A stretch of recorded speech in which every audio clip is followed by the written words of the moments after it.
एक घना खूबसूरत जंगल था जहां हर तरफ हरियाली, रंग बरंगे परिंदे, तितलियां और खुशबूदार फूलों की बहार थी। इसी जंगल में रहता था एक नन्हा सा शेर का बच्चा जिसका नाम था लियू। लियू बहुत खुश मिजाज, निडर और थोड़ा सा शौक भी था। एक दिन जब लियू जंगल के किनारे खेल रहा था, अचानक इसे एक झाड़ी के पीछे से कुछ हरकत महसूस हुई। लियू हैरान होकर, कौन है वह? बाहर आओ, मैं तुम्हें नुकसान नहीं पहुंचाऊंगा। झाड़ी के पीछे से एक छोटा सा प्यारा सा बिल्ली का बच्चा निकला। इसका नाम था मीलो। मीलो शर्मीला था, इसकी नरम सी गिरी हुई सफेद पंजे और नीली नीली आंखें थी। मीलो धीमी आवाज में, ओ मैं यहाँ नया हूँ, किसी दोस्त की तलाश में आया था। लियू खुश होकर, दोस्त? तो बस फिर बात खत्म, तुम मेरे सबसे अच्छे दोस्त बन सकते हो।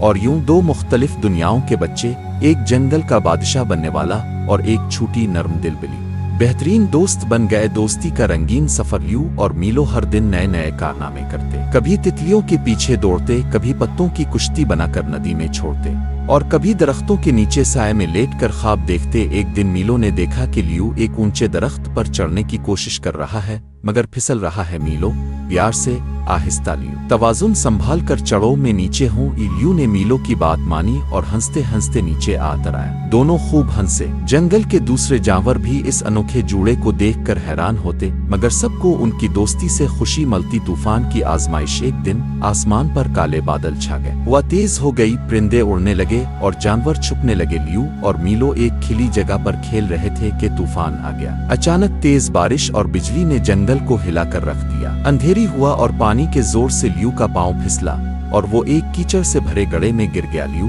चलाकर, मीलो मुझे बचाओ।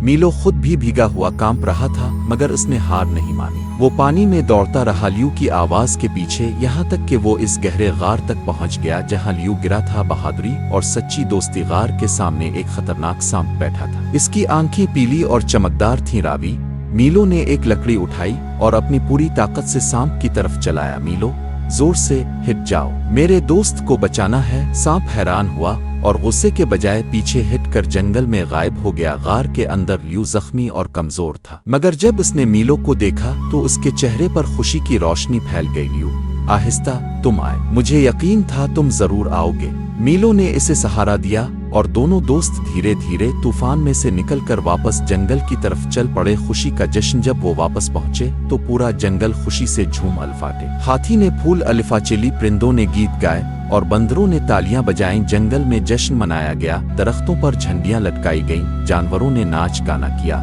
और लियू और मीलो को जंगल के सबसे बहादुर दोस्त का लक़ब दिया गया। आखिरी मंजर, सबकरात के वक्त दोनों अपने पसंदीदा दरख्त के नीचे लेट गए। आसमान पर सितारे जगमगा रहे थे, जुगनू चारों तरफ रोशनी कर रहे थे। मीलो आहिस्ता से, सच्चे दोस्त कभी एक दूसरे का साथ नहीं छोड़ते, चाहे कितना भी बुरा वक्त क्यों ना हो। रावी इख्तितामिया। और यही थी जंगल के दो नन्हे दोस्तों की कहानी, जो हमें सिखाती है कि दोस्ती सिर्फ खेल कूद में नहीं बल्कि मुश्किल वक्त में भी निभाई जाती है। सुबह आमोज पैगाम, सच्चे दोस्त मुश्किल वक्त में पहचाने जाते हैं। अगर कोई दोस्त मुश्किल में हो तो उसे कभी तन्हा ना छोड़ें।